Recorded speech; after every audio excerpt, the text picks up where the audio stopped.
और जिनकी पत्रावलियां अभी लंबित हैं उनको भी मैं ये आश्वस्त करना चाहूंगी कि शीघ्र आप लोगों के पट्टे देने की प्रक्रिया भी पूरी की जाएगी। चूंकि अभी तक हमारे पास में ऊपर से नया पट्टा जो है वो बनकर नहीं आया है, नए पट्टे का फॉर्मेट नहीं आया है। पिछले पट्टे में मुख्यमंत्री जी की फोटो थी, जिस वजह से अब वो पट्टे नहीं दिए जा रहे हैं। सरकार की तरफ से रोक है उन पट्टों को देने में, और यही हमारे पास में इंस्ट्रक्शंस हैं कि उन पट्टों का फॉर्मेट बदल कर जो है नए पट्टे दिए जाएंगे।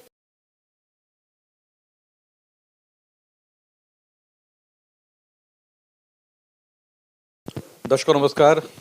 जैसा कि मुख्यमंत्री की ओर से जो पट्टा वितरण अभियान चलाया गया था और उसके बाद में आचार संहिता का दौर शुरू हो गया, और अब चूंकि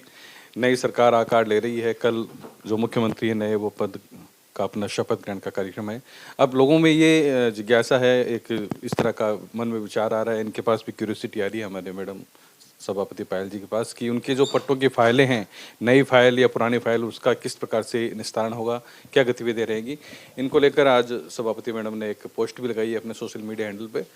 सबसे पहले तो मैडम का स्वागत करते हैं, फिर इनसे पूछते हैं क्या किस प्रकार से रहेगा। स्वागत है मैडम आपका। धन्यवाद। सबसे पहले तो मैं यही बताना चाहूँगी कि जैसे ही आचार संहिता खत्म हुई और उसके बाद में हमने जब नगर परिषद में आकर और कार्य करना प्रारंभ किया, तो सबसे ज़्यादा जो लोगों की आवाजाही है, चूरू के जो नागरिकगण हैं, वो सबसे ज़्यादा पट्टों को लेकर विचलित है और मन में एक ही संशय है कि अब पट्टा मिलेगा या नहीं मिलेगा। आचार संहिता के बाद में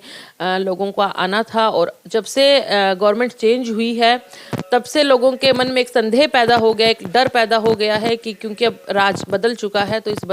राज बदलने के बाद में गत जो सरकार है उनकी योजनाओं को बंद कर दिया जाता है। तो लोगों के मन में ये डर है कि कहीं प्रशासन शहरों के संग अभियान जो है उसे बंद तो नहीं किया जाएगा, क्योंकि लोगों की फाइलें पेंडिंग हैं और लोगों के पट्टे अभी देने बाकी हैं। और तो मैं सभी को यही बताना चाहूँगी कि हमारे मुख्यमंत्री अशोक जी गहलोत ने आचार संहिता से पहले ही जो हमारा अभियान है प्रशासन शहरों के संग, उसकी अवधि जो है वो मार्च 2024 तक बढ़ा दी थी, और जो छूटें इस अभियान के दौरान दी गई थी वो सभी छूटें और सभी शिथिलताएं जो है वो मार्च 2024 तक बरकरार रहेगी। इसके साथ ही के अंदर और अब सभी जो लोग हैं उनको मैं यही कहना चाहूँगी कि जिनको अपनी नवीन पत्रावलियाँ लगानी है वो अपनी नवीन पत्रावलियाँ भी नगर परिषद में लगा सकते हैं पट्टों के लिए, और जिनकी पत्रावलियां अभी लंबित हैं उनको भी मैं ये आश्वस्त करना चाहूंगी कि शीघ्र आप लोगों के पट्टे देने की प्रक्रिया भी पूरी की जाएगी। चूंकि अभी तक हमारे पास में ऊपर से नया पट्टा जो है वो बनकर नहीं आया है, नए पट्टे का फॉर्मेट नहीं आया है। पिछले पट्टे में मुख्यमंत्री जी की फोटो थी, जिस वजह से अब वो पट्टे नहीं दिए जा रहे हैं। सरकार की तरफ से रोक है उन पट्टों को देने में, और यही हमारे पास में इंस्ट्रक्शंस हैं कि उन पट्टों का फॉर्मेट बदल कर जो है नए पट्टे दिए जाएंगे।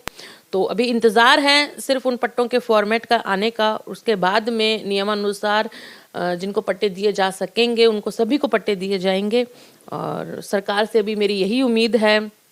कि मुख्यमंत्री जी के द्वारा जो ये अभियान चलाया गया है वो अभियान चालू रहेगा और लोगों को किसी भी प्रकार की कोई भी परेशानी का जो है वो सामना नहीं करना पड़ेगा। तो दर्शकों सारी बात आपने समझी, जिस प्रकार से सभापति महोदय ने जो बताया है कि जो लोगों में क्यूरियोसिटी है प्रशासन शहरों के संग अभियान को लेकर, उनकी जिनकी वंचित पत्रावलियां हैं उन पर भी काम होगा, नए आवेदन भी स्वीकार किए जाएंगे। आप किस प्रकार से क्या अपील करेंगे जो आम जनमानस है, चूरू शहर के लोग हैं जो आपको सुन रहे हैं, देख रहे हैं, कि इस अभियान को लेकर किस प्रकार से वो अपने मन को थोड़ा स्थिर रखें और नगर परिषद की आगामी कार्रवाई पर वो नजर रखें। चूरू शहर के सभी लोगों को मैं यही कहना चाहूँगी कि आप सभी को, चूंकि अब आचार संहिता हट चुकी है, चुनावों के रिजल्ट्स भी आ चुके हैं और अब जो है कार्य तीव्र गति से हो रहे हैं, और आगामी आने वाले समय में लोकसभा चुनाव भी होंगे और उससे पहले फिर से आचार संहिता लगेगी, तो हमारे पास में थोड़ा ही समय है कार्य करने का। तो मैं जनता को यही कहूँगी कि जागरूक होकर अपने अपने, सिर्फ पट्टों की बात नहीं है ये, कोई भी कार्य आप लोगों को अगर नगर परिषद के माध्यम से कोई भी कार्य अगर आपको करवाना है तो आप नगर परिषद में आकर हमें उसकी सूचना दें और हमारे जो है ध्यान में लेकर आए। मुझे खुशी होगी हर बार की तरह कि मैं चूरू शहर के लोगों का जो है वो कार्य कर सकूं, और हमारे द्वारा जो चुनावों के अंदर भी जो वादे किए गए थे उन सभी वादों को भी पूर्ण करने की मेरी जो है वो पूरी कोशिश रहेगी। दर्शकों, आपने सभापति महोदय पायल जी से ने से सारी बात सुनी और इस बात पर अब आप खुद गौर करें और जल्द ही अपने काम के लिए आप यहाँ संपर्क कर सकते हैं। और जिस प्रकार से नए पट्टे का फॉर्मेट आएगा उसके बाद में पट्टों का जो वितरण है वो नियमानुसार भी यहाँ पर किया जाएगा। आज की इस खास बातचीत में सभापति पायल सैनी जी के साथ मैं कुंज बिहारी ब्रिमेवाला।